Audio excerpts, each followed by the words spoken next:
So guys, we're back at it again for another guitar wood tier list. This time around, we're going to be taking a look at fretboards. A lot of you guys have asked for it, so we're going to make it happen. Now, please bear in mind, this is all in good fun. This is not going to be some crazy in-depth scientific video. It's not going to be like a whole tone wood debate. So please, guys, just take it easy in the comments. It's all in good fun.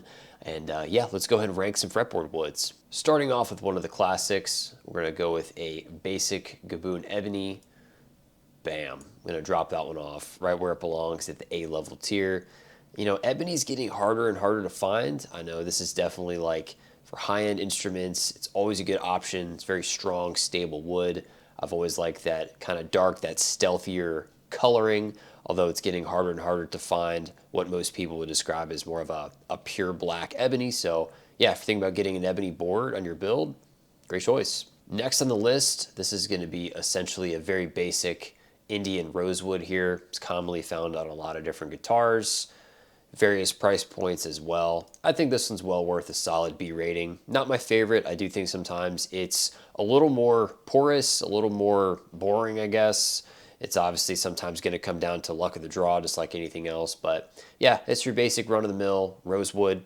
Nothing too exciting. Moving on to our different species of maple. I'm going to move this one right on up to the B level. This is just going to be your standard plain maple. Nothing super, super exciting. I say well worth a B. We've got some other variants here. I'm going to go with flame maple. I'm going to give that one an A. You guys saw I did the A2 review from Kiesel, went with the flamed maple fretboard. I think it looks pretty cool.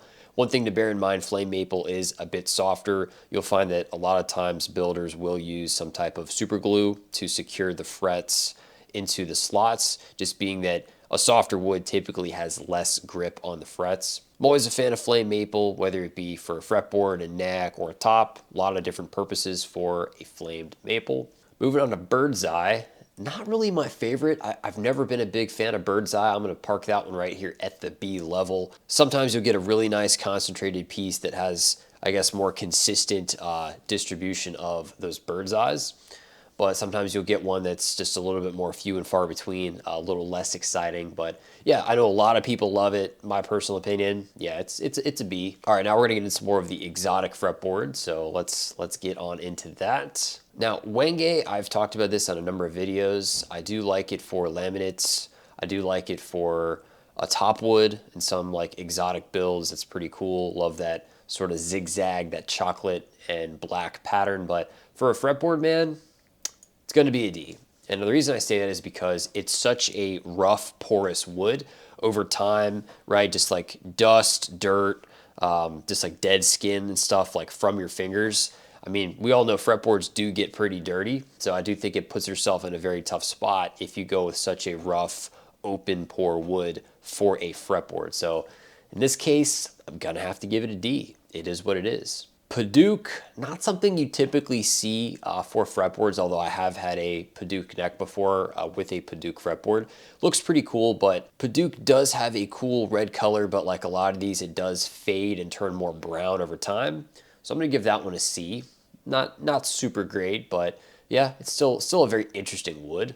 Same thing on Purple Heart. I just can't say I'm a big fan of it, honestly. Like by the time you start to really wear that thing in, dude, it's going to be pretty ugly, like this nasty kind of sort of faded brown, so I'm going to have to park that one at the D level. Getting into some of my favorites, guys, Ziricote, 100%. I'm going to give that one an S. Very hard, strong, dense wood, great for a top, great for a fretboard.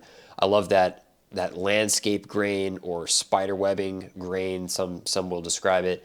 Yeah, absolutely beautiful. Sometimes you'll get some rich patterns with like some sapwood as well, so depending on the theme of your build, could look really, really awesome. Gotta give that one an S tier. Pale Moon Ebony, man, just gotta go S as well on that one. I know sometimes you'll get a really, really boring piece. Sometimes you'll get a really nice piece that's got some really interesting, like flowing streaks that have a little bit more rhyme or reason to them. Sometimes you'll get a piece where the whole board's basically like all white, and then you'll have like a random blob somewhere in there. So in those cases, I wouldn't really put it high on the list, but like this little sample square right here, for me, this would be an S tier for sure. So I'm going to put it right where it belongs up top. One of the less common woods out there, but you do find it sometimes, that is bocote. So very similar to what you get out of zero cote. This one has like super wild grain patterns. Really, really interesting to look at. Google it, get some more examples if you want. But yeah, I'm gonna put this one right up here at the A level. I still like these two guys better. But if you want to stand out, if you want to step outside the box, getting crazy with it, it's another good option. Fun fact, I've heard some people say that bocote smells like pickles, like when you're working on it. So yeah, that sounds a little bit unpleasant in my opinion, but yeah, just something worth mentioning. And last on today's list, guys, cocobolo. Cocobolo, amazing wood. I'm going to put this one right up top here on the S tier. If I recall correctly, I believe cocobolo is a species of rosewood. Has some really amazing patterns in there. Has kind of like a sort of a reddish brown, like orange coloring. Sometimes you'll get some really intricate like streaks in there as well. Just adds a lot of character to a build. Something worth mentioning from what I've read about this, cocobolo is a very, very oily wood. So working with it can be quite challenging to get the oil out so it can properly be glued. The other thing I should mention, same as Padauk, it's known to be a very irritating wood. A lot of people can have some allergies, so definitely want to make sure if you're working with cocobolo, definitely gloves, mask, all your safety precautions.